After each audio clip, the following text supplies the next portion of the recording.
ምን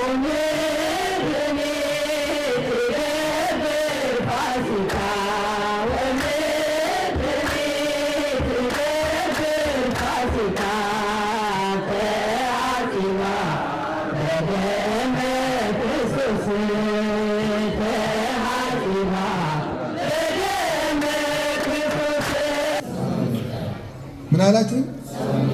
ሰው ፍጠሩ። ደግሞ እስራኤል ተቀምጣችሁ እስራኤላውያን አንድ መመሪያ አላቸው። አሁን ያሉት 1948 ወዲህ ያሉት እስራኤላውያን አንድ መመሪያ አላቸው። ለመኖር ጥራት የሚባል ነው። እስኪ ለመኖር ጥራት በሉ። ምን ማለት ነው? ሐኪም ከሆነ የመጨረሻው ጥሩ ሐኪም አይሁዳዊ መሆን አለበት ብለው ነው የሚሆነው። ሀብታም ከሆነ የመጨረሻው ጥሩ ሀብታም ማን መሆን አለበት? አይሁዳዊ መሆን አለበት። እስራኤል እንደ እስራኤል ለመቀጠል የህይወት ጥራት ሊኖረን ይገባል። ትምህርቱንም የመጨረሻውን መውሰድ አለብን። ሌላውን አላውቅም። ስለዚህ አሁን የምነግራችሁ ምንድነው? ጥራት ሊኖረን ይገባል። ለነገ አስቡ። ሀገራቸውን እንዴት እንደሚወዱ ተመልከቱ። እዚህ እናንተም ደግሞ አስቡ። ለዚች ሀገርም ማሰብ ይገባል። እስራኤልም እንዲቀጥሉ መጸለይ ያለብን። የእውነት እስራኤል ካልቀጠሉ ቅርሶቹም አይቀጥሉ። አብያተ ክርስቲያናቱ የምንሳለማቸው ቅዱሳት መካናትም አይቀጥሉ። አብረን ነው መጸለይ ያለብን ለሀገራችንን ጭምር። ሰው መጸየፍ የለብን። እግዚአብሔር በሚያውቀው እኛንም ከባዶነት ተቀብሎናልና ከቃሉ ጋር ናችሁ። እንዲህ አድርጎ እግዚአብሔር በስድስተኛው ቀን የፍጥረት ጉልላት የሆነውን አዳምን ሰራ። ሊቃውንት በምን ይተረጉሙታል? ቤተ መንግስትን አዘጋጅቶ ንጉሱን በኋላ አምጥቶ እንደማስቀመጥ ይችን ዓለም ለአዳም ቤተ መንግስት አድርጎ ፈጥሮ ንጉሱን አዳምን ንግስቲቱን ሔዋንን በኋላ አምጥቶ ሾማቸው ይላል። ሰውን መጀመሪያ ያልፈጠረበት ለዚህ ነው። ድግስ ደግሶ ወዳጅን ጠርቶ ናብላልኝ ጠጣልኝ እንደማለት እግዚአብሔር 6 ቀን የደገሰለት ብቸኛው ፍጡር ማን ነው? ሰው። በዚህ ክብር ሊሰማችሁ ይገባል።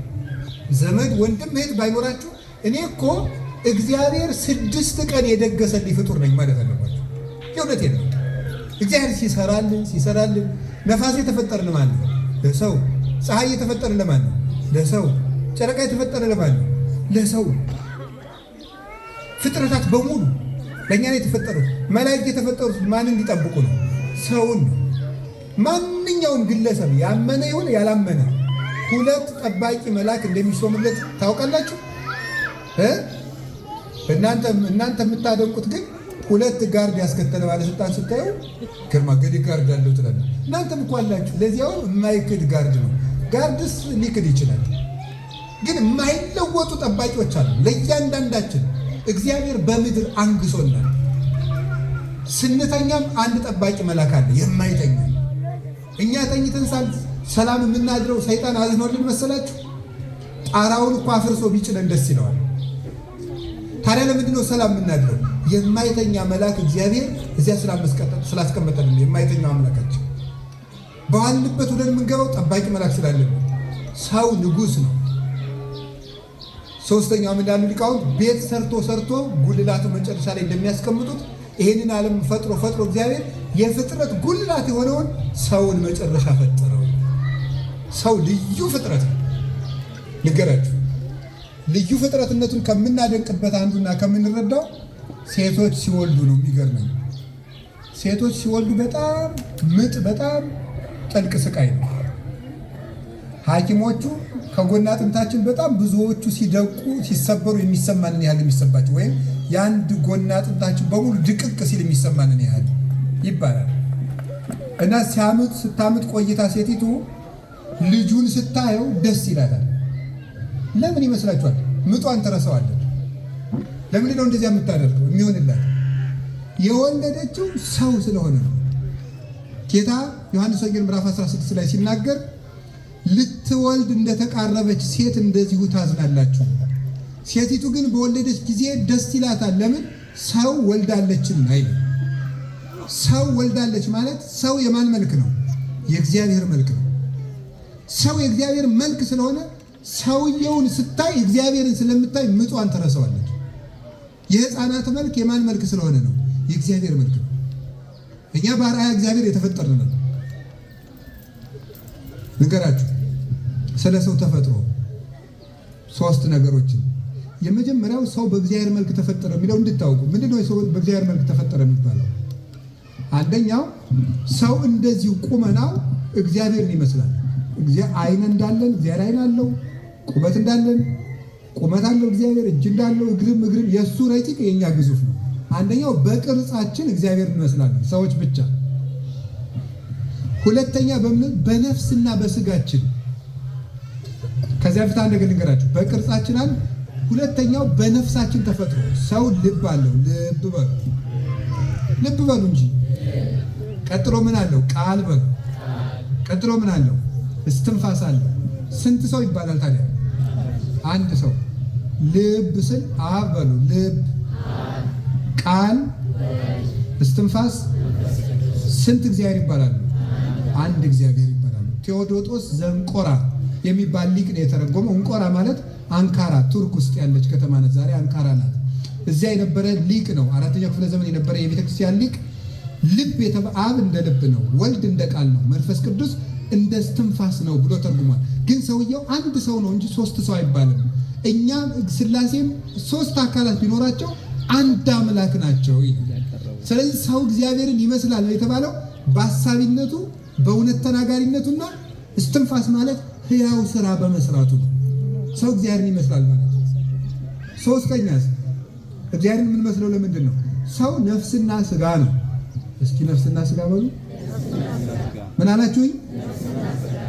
ግን ስንት ሰው ነው? አሁን ስንት ሰው ነው? ስለዚህ አባ መጣ ነው የምትሉ እንጂ አባ መጣ ነው እንጂ የምትሉት ነፍስና ስጋ መጡ ትላላችሁ። አንድ ሰው ብላችሁ ትጠሩኛላችሁ። ግን ምን አለኝ? ነፍስና ምን ስጋ ነው። ግን ስንት ነው ሰው? አንድ። ክርስቶስ አምላክ ነው። አምላክ በሉ። ሰው ነው። ስንት ነው ግን? አንድ ነው። የነፍስና የስጋችን ተዋህዶ። እስኪ አንድ ጥያቄ ልጠይቃችሁ። አንድ ሰው ኃጢአት ቢሰራ ነፍሱ ነው ስጋው ነው የሚሰራ? ለምሳሌ እኔ ከአንድ ሰው ቤት ቂጣ ሰርቄ ብበላ አያርገው፣ ነፍሴ ናት ስጋዬ ነው የሰረቀችው? ነፍስ ስጋው ነው አይደል? ሁለቱ የታል? ነፍስ ትበላለች? ነፍስ ትበላለች? አትበላም። ስለዚህ ማን የሰረቀ?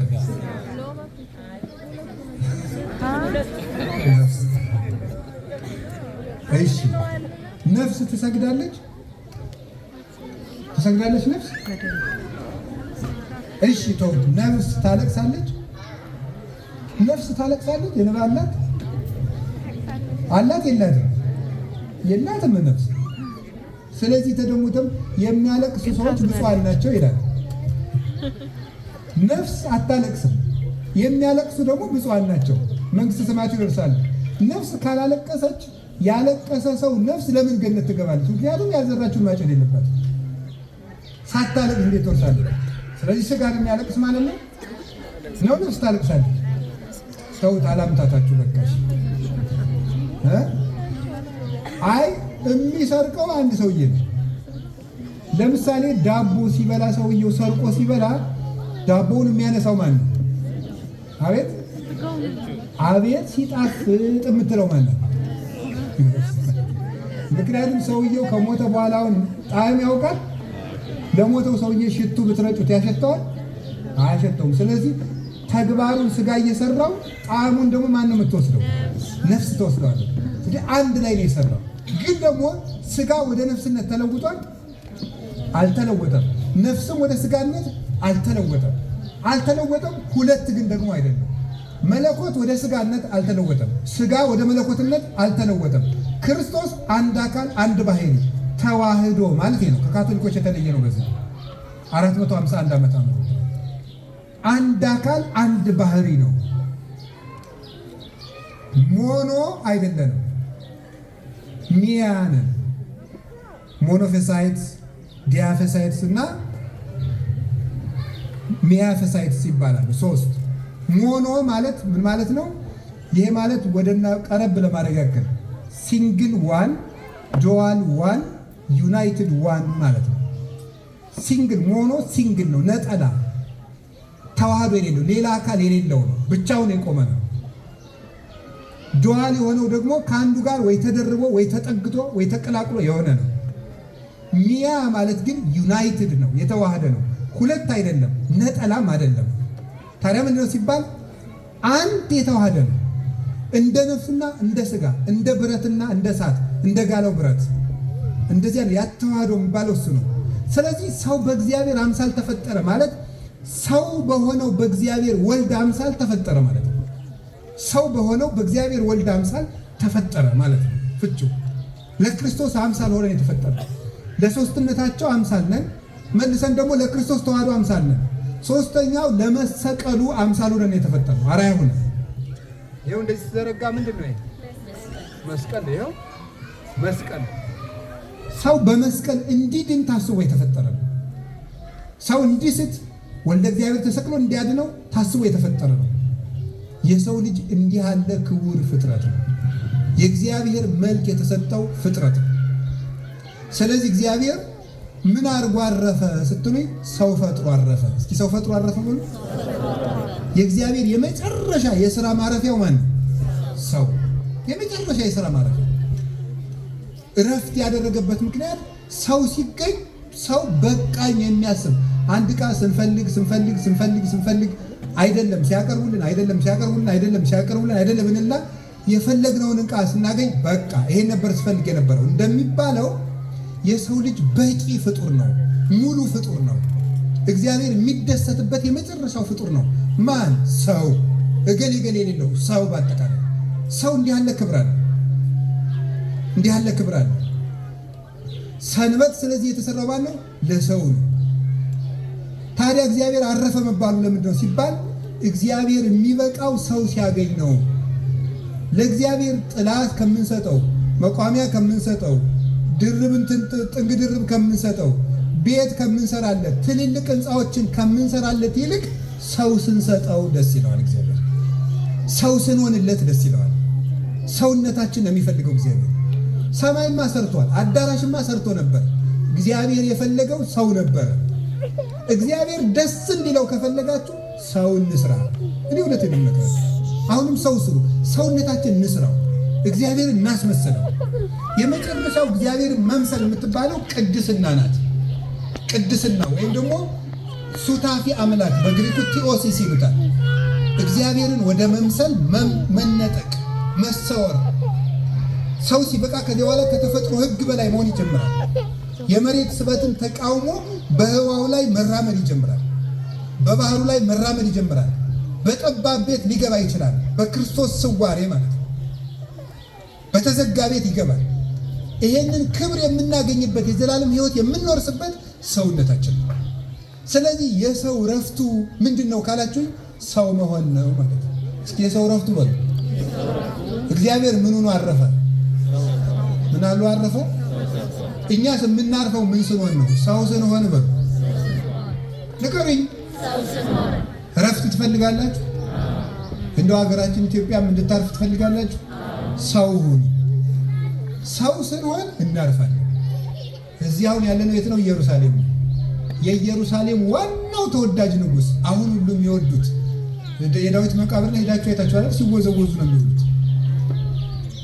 እና ዳዊት ተወዳጁ ዳዊት እግዚአብሔር የሚወደው እስራኤል የሚወዱት ሁላችን የምንወደው ዳዊት ለልጁ ለሰሎሞን ሲሞት ምን ብሎት ነው የሞተው? ልጄ ሰው ሰራዊቶቹ ነገሌ ይሆናል፣ እነገሌም በዚህ አደራጅ በዚህ ትንበል እንዲህ ብሎ ንጉሥ ለልጁ ቤተ መንግስት ሲያወርስ ስርዓተ መንግስት አውርቶ ህጉን እንዲያርግ አስተዳደር ብሎ ያስተምራል እንጂ ግን ምንድነው ያለው? ሰው ሁን። ሰው ከሆንክ ማን ይመራልሃል መንግስትን ብሎት እግዚአብሔር ይመራልሃል። በ12 ዓመቱ በገባኦን ተራራ ላይ ወጥቶ ገባኦን ተራራ ማለት ወደዚህ ወደ ኢያሪኮ በኩል ሆኖ በጌልጌላ በኩል የሆነ ራቅ ብላ የምትገኝ ናት። እስራኤል ከግብፅ ሲመጡ መጀመሪያ ሲገቡ ያገኟት ቦታ ናት። እና ገባኦን ተራራ ላይ ሄዶ ሰሎሞን ምንድን ያለ እግዚአብሔር ሆይ እኔ 12 ዓመት ልጅ ነኝ፣ እስራኤልን የምመራበት ጥበብ ስጠኝ አለ። አባቱ ያለው ይህን ነበረ። ጥበብ ሰጠው። እግዚአብሔርም አንተ ጥበብ ለምነኛልና ያለመንከኝን ሀብትና ጥበብ ጨምሬ እሰጥሃለሁ። እንደ ሰሎሞን ያለ ባለጸጋም አልተነሳም። ስለዚህ የእግዚአብሔር ቤተሰቦች ሰንበት ማለት ለእኛ ሰው መሆን ነው። እስኪ ሰው መሆን በሉ። የትምህርታችን ርዕስ ምን ነበር? ሻባት ወይም ሰንበት ነው። ስለዚህ ሰንበት መሆን ሰንበት ማክበር ማለት ምን ማለት ነው? ድገሙላችሁ። ምን ማለት? ሰው መሆን ነው። ሁለተኛ እየጨረስኩ ነው ትምህርቴን እንዳይረፍድብን። ሁለተኛው ሰንበትን ማክበር ምን ማለት? ስራን ጨርሶ ነው። እረፍት ሰንበት ማለት እረፍት ነው። እኛ እረፍት እንድናገኝ ምን እናድርግ ስትሉ ስራችንን ጨርስ። እስኪ በሉ ስራችንን ጨርስ በሉ። ሰንበት ማለት ወይም እረፍት ማለት ስራን አቋርጦ የሆነ ቦታ ከርሞ መምጣት አይደለም። እረፍት ማለት ስራን መጨረስ ነው። እስኪ በሉ እረፍት ማለት ምንን መጨረስ ነው? እግዚአብሔር ምኑን ጨርሶ ሰንበትን አከበረ? ስራ ጨርሶ ነው ሰንበትን ያከበረ። ስራውን ጨርሶ ሰንበትን አከበረ። እኛም ስራችንን ጨርስ። ያልጨረስነው በጣም ብዙ ስራ አለ። ብዙ ስራ አለብን። የራሳችን ጉዳይ፣ የቤተ ክርስቲያናችን ጉዳይ፣ የሀገራችን ጉዳይ፣ የቤተሰቦቻችን ጉዳይ፣ የታሪክ ጉዳይ፣ የነገ ቤተ ክርስቲያናችን ጉዳይ ያልጨረስነው ብዙ አለ። ስራውን የጨረሰ ሰው በረፍት ይኖራል። ሰንበት ማለት ይሄ ነው። ስራችሁን ጨርሱ።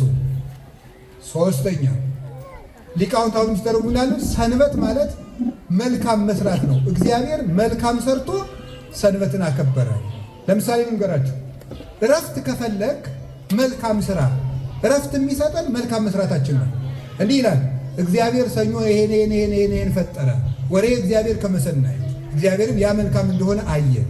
ማክሰኞ እግዚአብሔር ይሄን ፈጠረ፣ እግዚአብሔርም ያ መልካም እንደሆነ አየ። ስድስተኛው ቀንስ እንዲህ እያለ ሄዶ እግዚአብሔር ሰውን ፈጠረ፣ እግዚአብሔርም ያ እጅግ መልካም እንደሆነ አየ። እዚያ ሰንበትን አከበረ። ሰንበት ማለት እረፍት ነው። የሰው ልጅ እረፍት የሚያገኘው መልካም በመስራት ነው። ያስቀየመን ሰው ካለ ያንን ያስቀየመን ሰው እስቲ ልክ ነግሬው ልምጣ ማለት እሱ እረፍት አይሰጥም።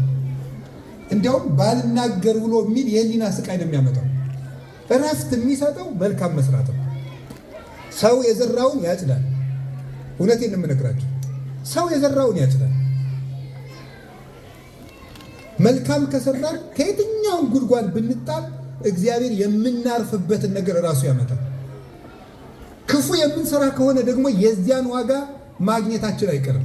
የጊዜ ጉዳይ ነው እንጂ የጊዜ ጉዳይ ነው። ከቃሉ ጋር ናችሁ?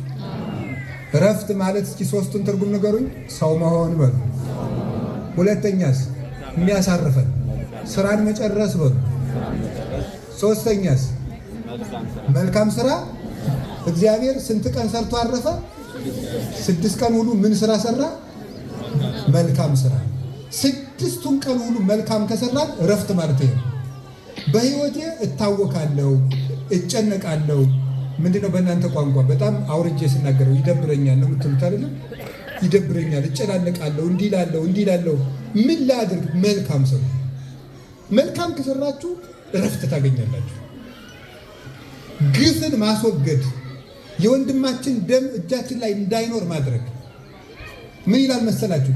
አንደኛው እረፍት የሚነሳን ኃጢአት ነው። ኃጢአት እረፍት ይነሳል። ረሲ ይጎይ እንዘ አልቦ ዘይደግኖ ጻድቅሰ ልቡ ለጻድቅ ውኩል ከመ አንበሳ። መጽሐፈ ምሳሌ ምዕራፍ 28 ቁጥር 1 ላይ ኃጢአተኛ ሰው ማንም ሳያባርረው ራሱን ይሸሻል ይላል። በየቀኑ ተቅበዝባዥ ምን ሆነው ለምን ይመስላችኋል? ህይወታችን ውስጥ ኃጢአት አለ የተቀበረ። ወይ የወንድማችን ደም አለ፣ ወይ የበደልነው አለ፣ ወይ የተሳደብነው አለ፣ ወይ ያስቀየምነው አለ።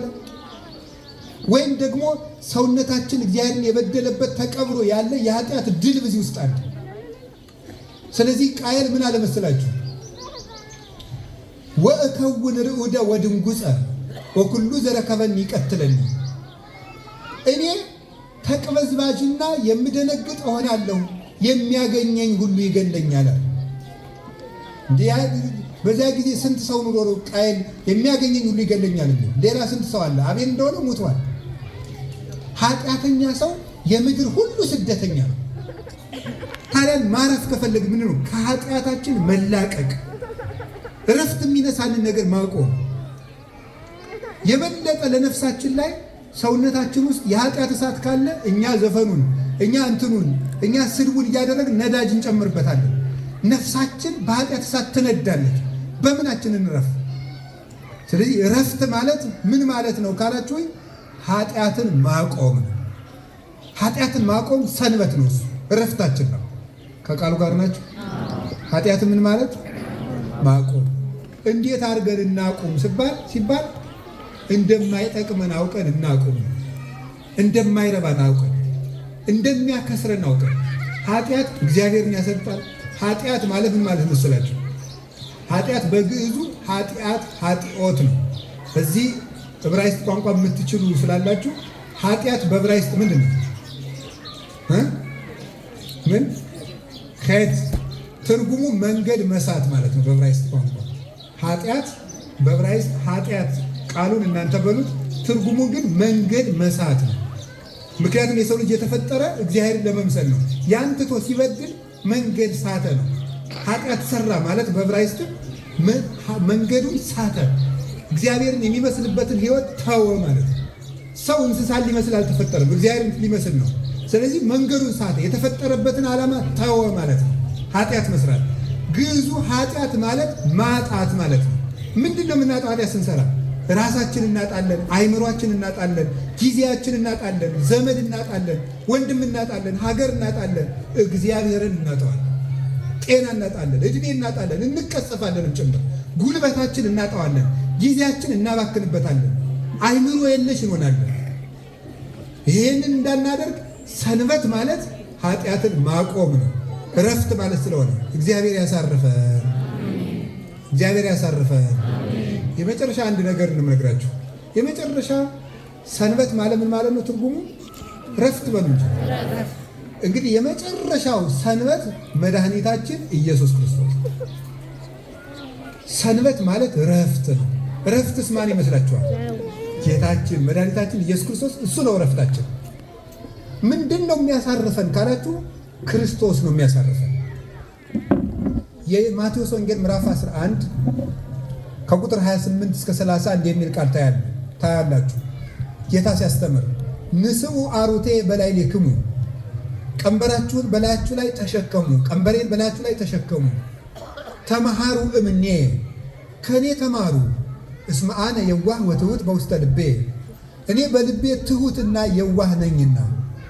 ወትረክቡ እረፍተ ለነፍስክሙ፣ ለነፍሳችሁም እረፍትን ታገኛላችሁ አለ።